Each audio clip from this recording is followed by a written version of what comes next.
Thailand, America, England, Canada. কেন ওনারা জানে আমাদের দেশের অধিকাংশ রিপোর্টই ভুল হয়। কি কি হ্যাঁ, আপনার মেশিনে যদি ভুল রিপোর্ট দিত, মাসে একটা দিলেই তো যথেষ্ট ছিল। আপনি তো খাইতেন, ওই দিক দিয়ে ফুড প্রয়োজন হতো, ওই দিক দিয়ে হাসপাতালে ভর্তি হইতেন। হাসপাতালওয়ালারা তো এটা দেখতো না আপনি শ্রমিক নাকি। ওরা তো বিল বানাইতে বানাইতে এরকম বানাইতো, মারা যাওয়ার পরে বলতো আগে টাকা দে, পরে লাশ দিব। ঠিক না? কিন্তু আপনার জিহ্বা আজ পর্যন্ত ভুল রিপোর্ট দিছে। আমি তো আপনারটা বাদ দিয়ে আমারটা নিয়েই চিন্তা করি। আমি তো সারাদিন পান খাই, পারি না ঘুমের মধ্যে খাই।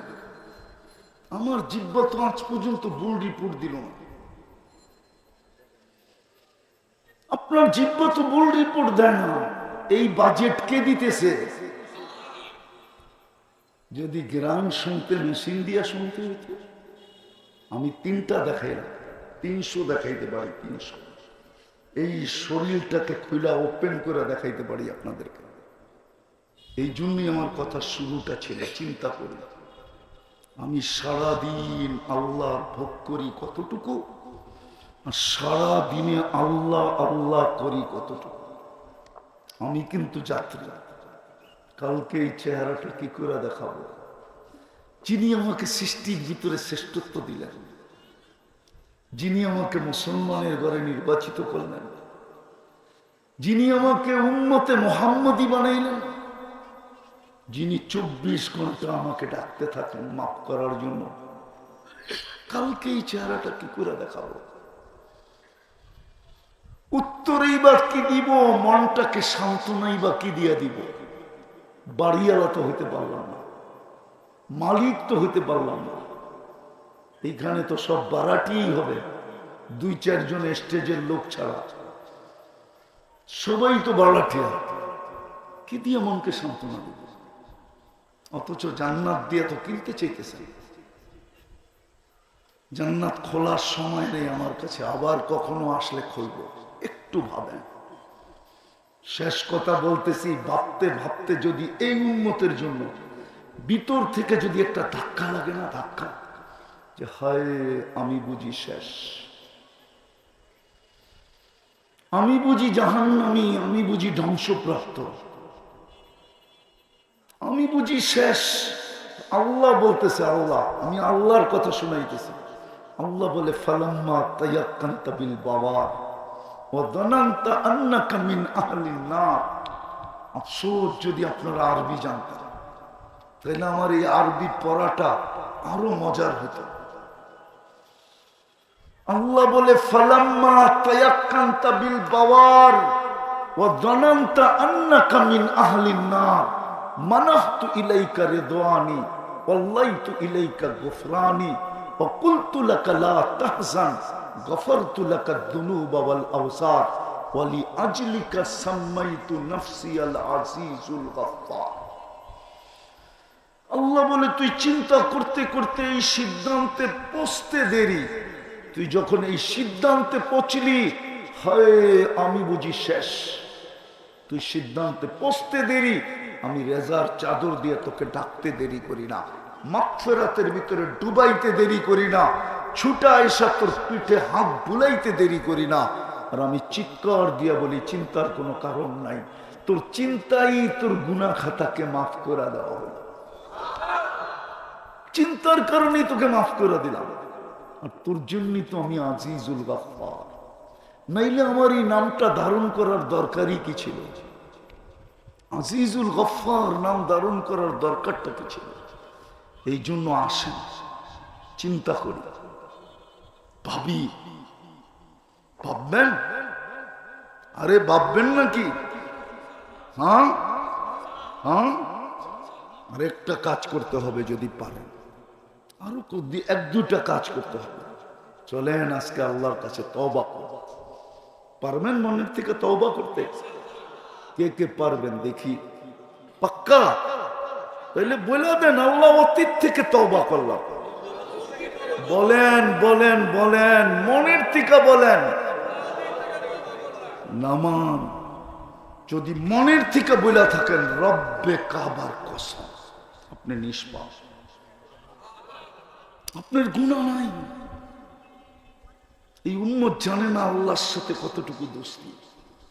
এই উম্মত যদি জানতো তাহলে উম্মতকে নিয়ে খেলার সুযোগ ছিল। দুনিয়ায় উম্মতকে নিয়ে খেলতেছে, এখন মুসলমানদেরকে নিয়ে খেলতেছে। উম্মতের এই দুরবস্থা হইতো না, আমার যোগ বিয়োগ মিলে না। কেননা আমি শুধু পড়ার বিদ্যায় বলতেছি না, আমার দুনিয়া ঘুরারও একটা অভিজ্ঞতা আছে, আমার যোগ বিয়োগ মিলে না। এই উম্মতের এই দুরবস্থা হবে কেন? সবাই একে নিয়ে খেলতে চায়, সবাই একে নিয়ে খেলতে চায়। অথচ আমি জুমার ভিতরে বলে আসছি, জুমার ভিতরে আল্লাহ এই উম্মতকে একজনের জন্য 3 জন খাদেম দিছে। কয়জন? কয়জন? কয়জন? একজনের খেদমত করবে কয়জন? আল্লাহর যুক্তি দেখেন, যুক্তি আমি আল্লাহরটাই দিতেছি। 200 কোটি মুসলমান, কত? হ্যাঁ, 600 কোটি মুসলমানের বাহিরে। তাহলে আপনার বাগে কয়জন পড়লো? আরে বলেন না, কয়জন? 3 জন আপনার খেদমতের জন্য পয়দা করছিল। আল্লাহ বলছিল তুই আমার হয়ে যা, এই 3 জন আমি তোর বানায় দেব। 3 জন সারাদিন তোর পায়ে তেল মালিশ করবে, 3 জন তোর সেবা করবে। আমি যুক্তিও দিছি, সবাই যদি মালিক হয় তাহলে কর্মচারী হবে কে? বলেন না, কর্মচারী হবে কেউ? হ্যাঁ, সবাই যদি মালিক হয় তাহলে কর্মচারী কেউ হবে? সবাই যদি বাড়িওয়ালা হয় বারাটিয়া কে হবে? সবাই যদি ডাক্তার হয় তো রুগী কে হবে? আল্লাহর সিস্টেম আছে। আল্লাহ বলে মুসলমান উম্মতে মুহাম্মাদি আমি নির্বাচিত করছিলাম তোকে আমার জন্য। হুয়াজতাবাকুম, কোরআন বলে হুয়াজতাবাকুম ওয়া মা জাআলা আলাইকুম ফিদ-দীনি মিন হারাজ মিল্লাত আবিকুম ইব্রাহিম হুয়া সাম্মাকুমুল মুসলিমিন। আল্লাহ বলে তুই নির্বাচিত আমার জন্য, আমি নির্বাচিত করছি তোকে আমার জন্য, তুই আমার হয়ে থাক, 3 জনকে তোর সেবায় লাগায় দেব। আজকে উল্টা গঙ্গা, সারা দুনিয়া আমাদেরকে নিয়ে খেলতেছে। এই জন্য আমি শেষ জায়গায় চলে আসছি। তওবা যখন করছেন আর 2টা অভ্যাস করেন, পারবেন? হ্যাঁ, আজ থেকে ডেলি একবার হাতটা উঠায় শুধু বললেন আল্লাহ আমি আপনার কাছে মাপ চাই। পারবেন? পারবেন? বিশেষভাবে ঘুমের সময়, এই সময়টা হইলে সবচেয়ে ভালো। কেননা একটু পরেই তো ঘুমায়া যাবেন। সকালবেলা উঠাইলে না উঠবেন, না উঠাইলে এই টঙ্গী গাজীপুরে পাওয়া যাবে রাত্রে ঘুমাইছে আর ওঠে না। নাই নাই প্রমাণ? রাত্রে ঘুমাইছে আর একবারে কিয়ামতের সকালে উঠবে। হইতে তো পারে আপনিও ঘুমাবেন, আমিও ঘুমাবো, আর কোনোদিন উঠব না। এই জন্য পায়ে হাত দিয়া বলি, বিশেষ করে যুবকদেরকে, সারাদিন যা করো এটা আমার বিষয় না। আমি দারোগা বানায় পাঠায় না আল্লাহ। তোমার পায়ে হাত দিয়া বলি, ঘুমানোর সময় তওবা করে ঘুমাও। পারবা? পারবেন? কে কে পারবেন দেখি? হ্যাঁ, আল্লাহ কবুল করুক। শেষ শেষ যে আল্লাহ ডেলি 5 বার ডাকে। কে ডাকে? কে ডাকে? কোন আল্লাহ? যারটা 24 ঘন্টা ভোগ করি ওই আল্লাহ, যার হাতে কুদরতি হাতে আমার আয়াত ওই আল্লাহ, যার কাছে আমার মৌত ওই আল্লাহ, রাখে তো মারে কে, মারে তো রাখে কে ওই আল্লাহ, আমার সুস্থতা যার কাছে, এভরিথিং যার কাছে তারপরও বলতেছি ওই আল্লাহটাকে যিনি 99টা পদের মালিক, একটা না। শুধু আল্লাহ না, যিনি রহমান, যিনি রহিম, যিনি মালিক, যিনি কুদ্দুস, যিনি সালাম, যিনি মুমিন, যিনি মুহাইমিন, যিনি আজিজ, যিনি জব্বার, যিনি মুতাকাব্বিরুল খালিকুল বারিউল মুসাব্বিরুল গফফারুল কহ্হারুল ওয়াহ্হাবুর রাজ্জাকুল ফাত্তাহুল আলিমুল কাবিজুল বাসিতুল খাফিজুর রাফিউল মুইজ্জুল মুদিল্লুস সামিউল বাসীরুল হাকামুল আদলুল লতীফুল কবীরুল হালিমুল আযীমুল গফুরুশ শাকুরুল আলিয়্যুল কবীরুল হাফিজুল মুকীতুল হাসিবুল জলিলুল করিমুর রকিবুল মুজিবুল ওয়াসি আল হাকিমুল ওয়াদুদুল মজিদুল বাঈসুশ শহীদুল হকুল ওয়াকিলুল কবিয়্যুল মতিনুল ওয়ালিয়্যুল হামিদুল মুহসি আল মুবদি আল মুঈদ আল মুহয়ি আল মুমীত আল হাইয়্যু আল কাইয়্যুম আল ওয়াজিদ আল মাজিদ আল ওয়াহিদ আল আহাদ আল সামাদ আল কাদির আল মুক্তাদির আল মুকদ্দম আল মুআখ্খার আল আউয়াল ওয়াল আখির আল যাহির ওয়াল বাতিন আল ওয়ালি আল মুতাওয়ালি আল বরর আল তাওয়াব আল মুনতাকিম আল আফু আল রউফ মালিক আল মুলক যাল জালালি ওয়াল ইকরাম المقسط والجامع والغني والمغني المانع الضار النافع النور الهادي البديع والباقي الوارث والرشيد الصبور جل جلاله যিনি 99 পদের মালিক, অথচ 90 বার নামাজ পড়ে। এর চেয়ে বড় অপরাধ কি হতে পারে? যারটা 24 ঘন্টা ভোগ করে উনি ডাকে না। বলেন এর চেয়ে বড় অপরাধ কি হতে পারে? এর চেয়ে বড় নিমক হারামি কি হতে পারে? এর চেয়ে বড় অকৃতজ্ঞতা কি হতে পারে? এর চেয়ে বড় অপরাধ কি হতে পারে? বলেন আমাকে, আপনাদের বিবেক দিয়ে বলেন। আল্লাহ ডাকে, 90 ভাগ নামাজ পড়ে না, না নারী না পুরুষ, না যুবক না বৃদ্ধ, সবাই কি বলে? ব্যস্ত। কি কি বলে? এটা শুনেই শেষ করতেছি, ব্যস্ত। এই জন্য কিতাবে আছে মালাকুল মউত প্রথম এসে একটা চিৎকার দিবে, চিৎকার দিয়া বলবে আইনাল ইশতিগাল, বল তোর ব্যস্ততা কোথায়? যেমন পালাতক আসামি পুলিশ ধরার পরে প্রথমেই দুটা লাগায়া বলে এখন ভাগবি কোথায় বল, ঠিক ফেরেশতা এসে চিৎকার দিবে, কানের পর্দা ফাটায়া ফেলবে, বলবে বল তোর ব্যস্ততা কোথায়। তারপরে একটা টান দিবে, রুটা বাহির করে ফেলবে, দ্বিতীয় চিৎকার দিবে সালাল ইশতিগাল, তোর ব্যস্ততার পরিসমাপ্তি ঘটায়া দিলাম, আর তোকে কেউ ব্যস্ত দেখবে না। বিদায় চলেন, আজকে অঙ্গীকার করি আর কোনোদিন নামাজ ছাড়ব না, পাক্কা। আল্লাহ আমাদেরকে আমল করার তৌফিক দান করেন। আল্লাহ আমাদেরকে যেইভাবে শোনার দরকার ওইভাবে শোনা, পরিবেশটাকে নীরব নিচুম রাখা এবং আমল করার তৌফিক দান করেন। সৃষ্টির সেরা হিসাবে মানুষ সৃষ্টির সেরা, শুধু একদিকে সেরা না, সৃষ্টির ভিতরে সর্বদিকে মানুষ সেরা। মানুষ দুনিয়াতে শ্রেষ্ঠত্ব অর্জন করলে সর্বদিকে একটা মানুষের পক্ষে শ্রেষ্ঠত্ব অর্জন করা সম্ভব না। কিন্তু সৃষ্টির ভিতরে একটাই প্রাণী আছে যাকে মানুষ বলে, সে সৃষ্টির ভিতরে সর্বদিকে সেরা। এরকম একটা দিক নাই যে দিকে মানুষ সেরা না।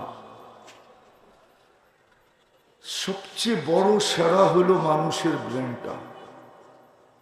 মানুষের মতো ব্রেন আল্লাহ কাউকে দেন না। আর মানুষের সেরা যে সৃষ্টির ভিতরে শ্রেষ্ঠ, এটার প্রমাণ হলো বর্তমান দুনিয়াটা দেখলে বোঝা যায়। দুনিয়াটা যেখানে উন্নত,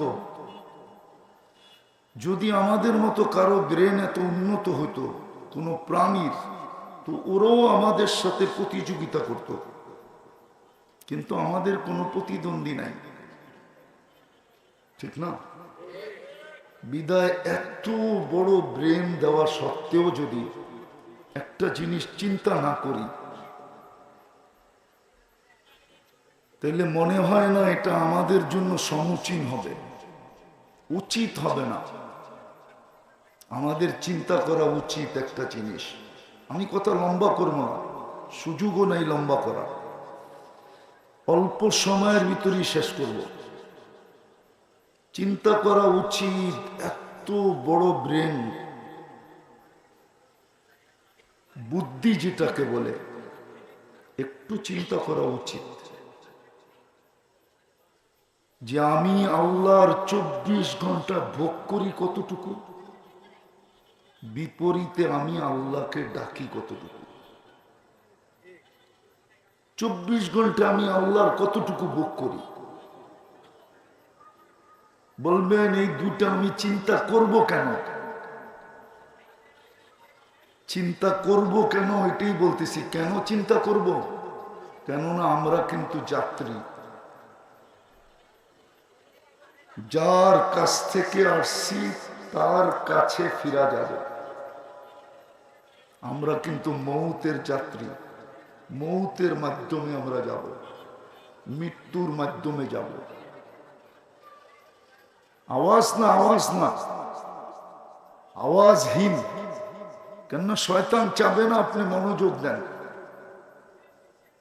শয়তান চাবে না আপনি মনোযোগ দেন। কেননা মনোযোগটা এটা আমার আবেদন না, স্বয়ং আল্লাহর হুকুম। ফাস্তামিউ, কোরআন বলতেছে মনোযোগ দিয়ে শোনো। দ্বিতীয়টা আল্লাহর হুকুম, আনসিতু, পরিবেশটাকে বিলকুল নীরব রাখো। দুটোটাই কিন্তু আল্লাহর হুকুম, আমার না। আমি উপস্থাপনকারী আপনাদের সামনে। আল্লাহ বলে কোরআনই কথা যখন শোনো বা ডাইরেক্ট কোরআন শোনো, ফাস্তামিউ, কান লাগায়া শোনো। দ্বিতীয় আল্লাহর হুকুম হলো আনসিতু, পরিবেশটাকে বিলকুল নীরব রেখা শোনো। এই জন্য আবারও অনুরোধ করতেছি, আওয়াজ না, কথা কিন্তু এইখান থেকে আসে না, ওইখান থেকে আসে। মাইনা নেন আমার কথা, কথা এইখান থেকে আসে না, ওইখান থেকে আসে। নাইলে কিন্তু অচিরই একটা দিন আসতেছে, এক আল্লাহওয়ালার কথাই সত্য হবে। জানি না কন্ডিতে কোনো বড় কবরস্থান আছে কিনা, আমার জানা নাই যে বিশাল বড় কবরস্থান। ঢাকাতে যেরকম আজিমপুর কবরস্থান আদি যুগ থেকে, এরকমই এক কবরস্থানে বসে এক আল্লাহওয়ালা কাঁদতে ছিল। যুবক যে জিজ্ঞাসা করছে, বাবা কাঁদিস কেন?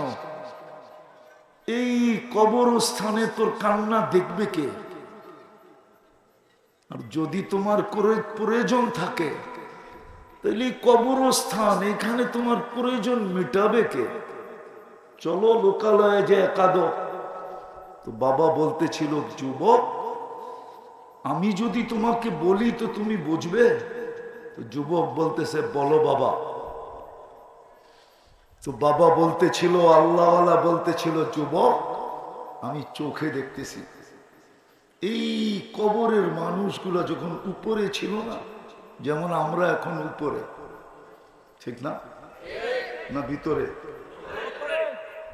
যখন উপরে ছিল, আল্লাহ 24 ঘন্টা ডাকতো মাফ করার জন্য। কসম খোদা, আল্লাহ 24 ঘন্টা আমাদেরকে ডাকেন মাফ করার জন্য। আল্লাহর আমাদেরকে শাস্তি দিয়ে কোনো বেনিফিট নেই। যদি বেনিফিট থাকতো তাহলে কোরআন এত বড় ঘোষণা দিত না। কোরআন বলে, মা ইয়াফআলুল্লাহু বিআযাবিকুম, আল্লাহ বলে তোমাদেরকে শাস্তি দিয়ে আমার লাভ কি? আল্লাহ লাভের ঊর্ধ্বে। আল্লাহ তো আল্লাহ, আল্লাহ তো আল্লাহ তো নাইলে আয়নার সামনে দাঁড়ায় দেখেন এক ফোঁটা পানিকে এত সুন্দর রূপ দিল কি করে? যদি আল্লাহ আল্লাহ না হইতো, এক ফোঁটা পানি, এক ফোঁটাও না। আপনাদের বিজ্ঞান বলে মার পেটে যখন দুইজনের পানিটা যায় এক ফোঁটা, ওটাকে 2.5 লক্ষ ভাগ করা হয়। 2.5 লক্ষ। কত কত? 2.5 লক্ষ ডিম তৈরি হয়। ডিম, এটা বিজ্ঞানের ভাষা। একটা ডিম দিয়ে মানুষকে তৈরি করে, বাকিগুলা বিনষ্ট হয়ে যায়। তাইলে এক ফোঁটা পানির কত ভাগের এক ভাগ আমি? 2.5 লক্ষ ভাগের এক ভাগ হলাম আমি। যে আল্লাহ এটাকে এরকম সুন্দর রূপ দিতে পারে, ওই আল্লাহ শাস্তি দিতে চান না। আমরা তো নিজেরা নিজের শাস্তি নিজের উপরে টাইনা নিয়ে আসি। বিশেষ করে আমি যুবকদেরকে বুঝাইতেছি, আল্লাহ শাস্তি দিতে চান না। কি লাভ তোমাকে শাস্তি দিয়া? শাস্তি দিয়া কি লাভ হবে? আল্লাহর কোনো লাভ নাই শাস্তি দিয়া। তো বাবা বলতেছিল, আমি দেখতেছি এই কবরস্থানের মানুষগুলা যখন জমিনের উপরে ছিল, আল্লাহ 24 ঘন্টা ডাকতেন মাফ করার জন্য, কিন্তু একজনও হাত উঠাইত না। বলো যুবক, বলো এই মজমা, কে প্রতিদিন আল্লাহর কাছে হাত উঠায়? নির্দিষ্ট একটা সময়, কোনো একটা সময় নির্দিষ্ট করে হাত উঠায় বলে আল্লাহ মাফ করে দেন। এই মজমায় কয়জন আছে? একজনও তো নাই। ডেলি তো আল্লাহ ডাকে। আমি হাদিস দিতেছি, ইয়াবসুতু ইয়াদাহু নাহারান, সারাদিন হাত প্রসারিত করে রাখে। হাত্তা ইয়াতুবা মাসিআল লাইল, রাতের অন্ধকারে যে গুনাহ করছে সেজন্য দিনের আলোতে মাপ চায় না। আবার ইয়াবসুতু ইয়াদাহু লাইলান, সারা রাত্র হাত প্রসারিত করে রাখে।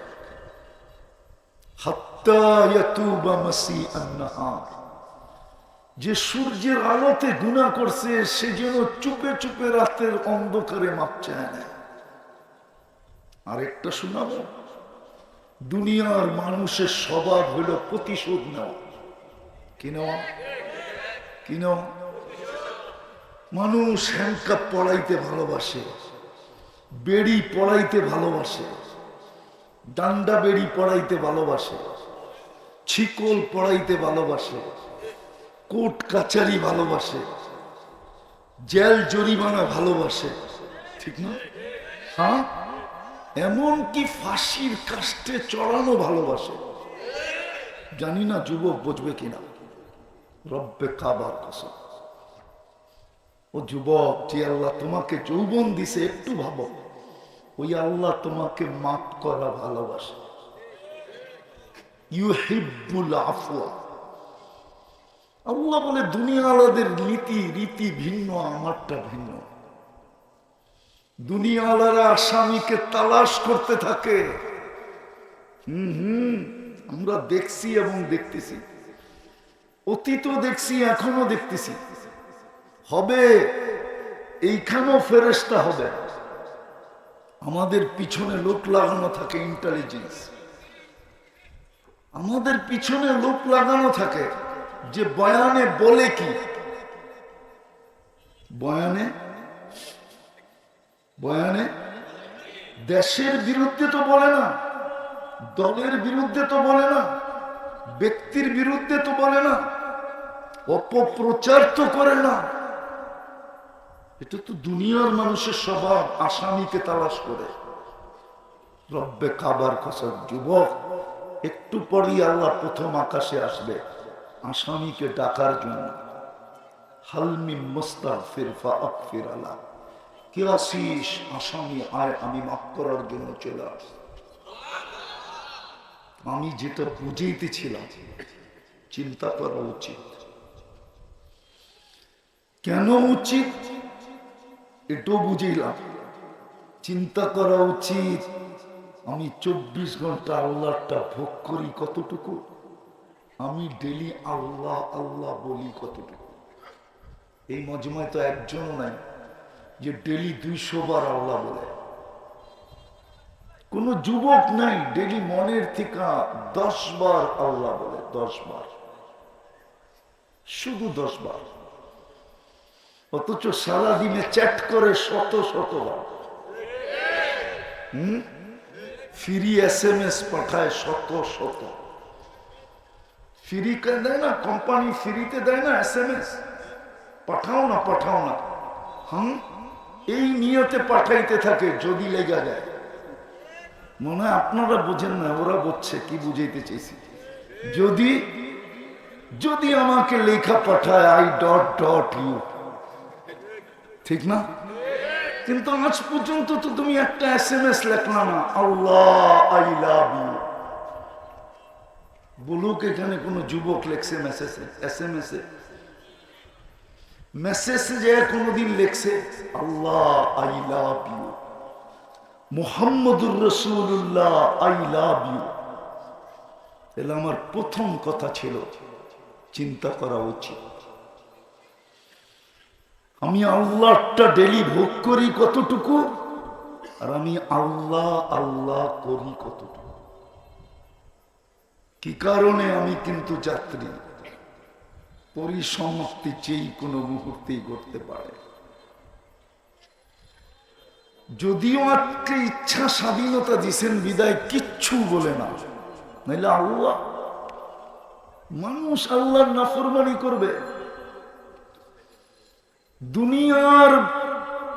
দুনিয়ার রাষ্ট্রের নাফরমানি করে যদি সালা না যায়, পালানো না যায়, আল্লাহর নাফরমানি করবে?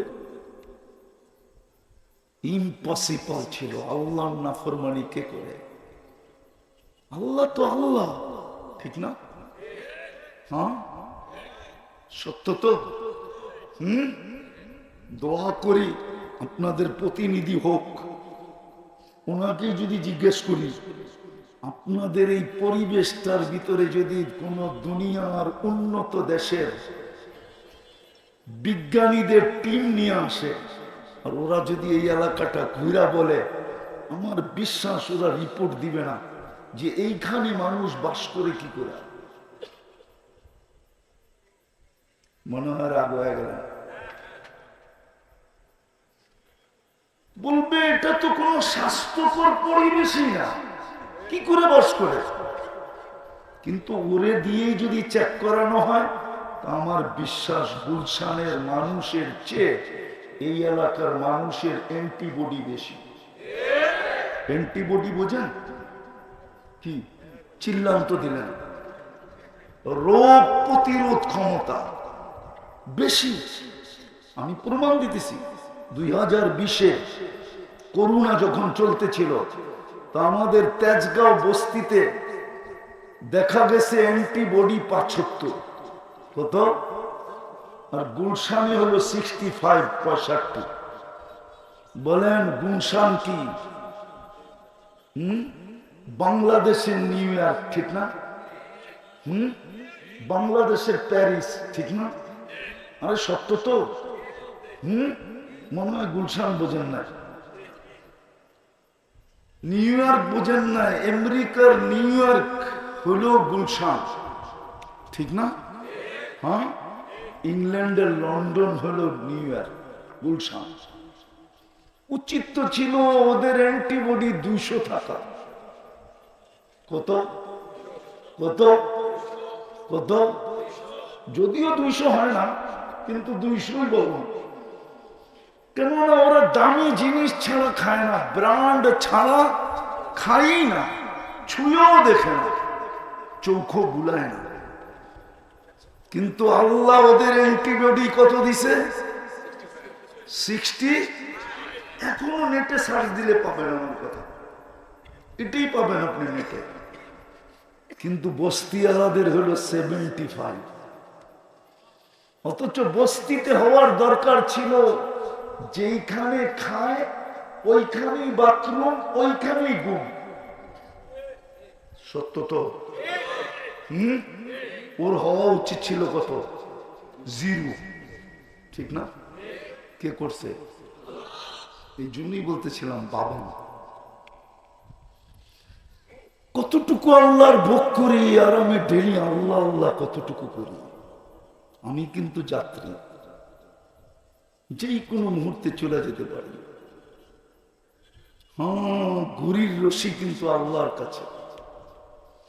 ছোটবেলা দেখতাম ঘুড়ি উড়াইতাম, যখন ঢাকাই তো বড় হয়েছি, তখন ঘুড়ি উড়াইতাম। ঘুড়ি পড়ালেখা তো ঢাকাই পড়ছি, স্কুল পড়ছি আর মাদ্রাসা পড়ছি, তো ঘুড়ি উড়াইতাম। জানতাম যে আজানের আগে বাসায় যেতে হবে, নাইলে ডান্ডা। তো শেষ বেলা যে গ্যাররা মারতাম না, গ্যাররা গ্যাররা চিনেন? নাটাইলে লয়ে গ্যাররা চিনেন না? ওনারা মনে হয় চিনে না। ঢাকায় মানুষ তো না, করতে চিনবো, টঙ্গীর মানুষ। টঙ্গীও তো ঢাকা ছিল। কয়দিন ধরে আপনারা জিলা হইলেন, এটাও তো ঢাকা, ঠিক না? আমার মনে আছে হাঁটতে হাঁটতে যেতাম, দুটেই রাস্তা ছিল, জয়দেবপুর যাওয়ার একটা ট্রেনে, আর মুড়ির টিনে তো বসতামই না, কেননা সকালে বলে সন্ধ্যায় যাবো কিনা এটাও সন্দেহ আছে। এর চেয়ে পারে হাইটা গেলেই তাড়াতাড়ি যেতে পারবো। তো বিকাল বেলা যে ক্যাররা মারতাম, দেখা যেত এক ক্যাররায় ঘুরি আমার হাতে।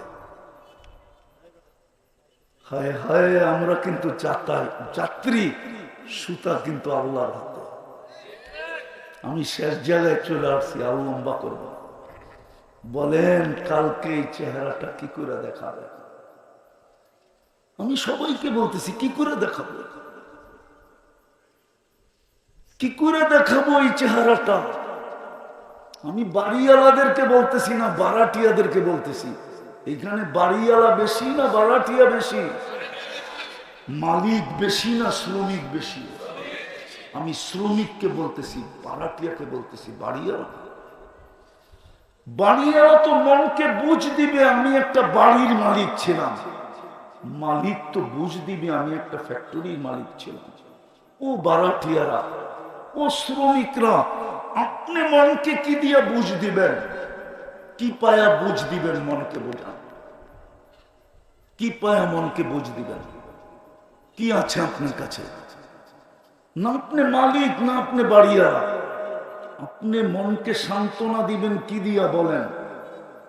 বুঝলাম বাড়িওয়ালা কালকে সান্ত্বনা দিবে মরার পরে, যে এইখানে পাই আর না পাই, দুনিয়াতে তো একটা বাড়ি ছিল। আপনি কি দিয়া সান্ত্বনা দিবেন? আপনি কেন ভাবেন না যে কালকে যে চলে যাব, এই চেহারাটা কি করে দেখাবো? কি উত্তর দিব আমি আল্লাহকে? অথচ আল্লাহ তো বলছিলেন তোমাকে আমি জান্নাত দিয়ে কিনবো। কি দিয়া?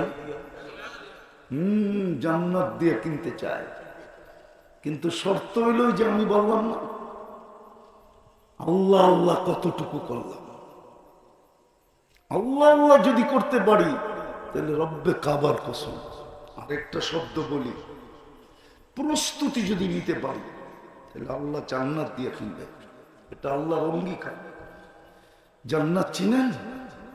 কোত্থেকে চিনবেন? এত বড় ফ্লাইওভার দেখলে আর কি জান্নাত মনে থাকে? গাজীপুরের যে ফ্লাইওভার, ঠিক না? চৌরাস্তার থেকে যায় একবারে মতিঝিল পর্যন্ত, ঠিক না? যাত্রাবাড়ি পর্যন্ত লাগতেছে। এত বড় ফ্লাইওভার দেখলে কি আর জান্নাত মনে থাকে? আর গুগলে তো জান্নাতও নাই, ঠিক না? আছে নাকি গুগলে জান্নাত? আছে, আছে, একটা আছে, সেটা হলো বৈরবের হোটেল জান্নাত। বৈরবে একটা হোটেল আছে, জান্নাত হোটেল। পরিবহন দ্বারা গেলে দেখবেন।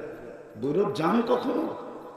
অথবা গাজীপুরে যদি কেউ বাড়ি বানায় থাকে, বিশাল অট্টালিকা, আর ওটার নাম দিছে জান্নাত ভিলা, তাইলে হয়তো গুগলের ভিতরে ওটার নাম আছে, কিন্তু আসল জান্নাত তো গুগলের কাছে নেই। আল্লাহ তো আসল জান্নাত দিয়ে কিনতে চায়। হায় হায়, রাগ হয়ে যাবে দুনিয়ার মানুষ। আল্লাহ তো এই সবচেয়ে ছোট বাড়ি এই দুনিয়ার 10 গুণ বড়। এই জন্যই তো আল্লাহ বলছে ওতিকা মুলকান কাবীরা, তোকে বড় রাজত্ব দিব। কি একটা ওয়ার্ডের রাজত্ব আর কি একটা থানার রাজত্ব। আল্লাহ বলে তোকে বিরাট বড় রাজত্ব দিব, 10 গুণ বড়, 2,40,000 মাইল, 1.66 দিয়ে পূরণ দিলে কিলোমিটার বাহির হবে। আল্লাহ এত বড় জান্নাত দিয়ে কিনবে। আমাদের নবীজি দেখা এসে বলছে, দেখা চোখে দেখা এসে বলছে, হায় কেন যে আমরা হারায় গেলাম। বিদায় আমি শেষ জায়গায় চলে আসছি, একটু ভাবেন। টঙ্গীর মানুষ রাগ হয় না, যদি পানির দামে ডেলি অক্সিজেন কিনতে হইতো, পানির দামে ডেলি 16,500 টাকা বিল দিতে হতো, 16,500। আপনি আর আমি ডেলি 550 লিটার অক্সিজেন নেই, 30 টাকা লিটার যদি হতো না, তাহলে 16,500 টাকা বিল আসে। বাংলাদেশের মতো আল্লাহ কারো সামনে উন্মোচিত করেন নাই। বাংলাদেশের প্রথম সারির শিল্পপতি, যমুনা গ্রুপের মালিক, 2020 করোনা লগ্নে যখন ভেন্টিলেটর চলতেছিল, চায়নার ডাক্তারের টিমকে বলছিল আমাকে সুস্থতা চাই না, আমাকে শুধু স্বাভাবিক শ্বাস নিতে দাও, এন্টার যমুনা কোম্পানি তোমাদের নামে লেখা দিব। ভাবেন স্বাভাবিক শ্বাস নিতেছেন, কয় টাকা দাম? পানির দামে অক্সিজেন কিনলে 16,500 টাকা বিল দিতে হতো। জিব্বা যদি আমাদেরকে শ্বাস চেক করে না দিত, তাহলে আমি শ্রমিক পেশার মানুষদেরকে বলতেছি, সারা দিন প্যাথোলজি সেন্টারে লাইন ধরে দাঁড়ায় থাকতে হতো। ডায়াবেটিস মাথায় ইট মারতে থাকতো যে আমার ডায়াবেটিস, তাড়াতাড়ি আমার শ্বাস চেক করে দেয়, নাইলে আমি মরলাম। নাইলে সবাইকে শ্বাস চেক করার মেশিন কিনতে হইতো। তাইলে বোঝা যাইতো শ্বাস চেক করার মেশিন কত দাম। বাকি মেশিন ভুল রিপোর্টও দিতে পারে। আমাদের দেশের বিত্তশালীরা আমাদের দেশে চিকিৎসা করে না, খুব কম। এরা চিকিৎসা করে ইন্ডিয়া।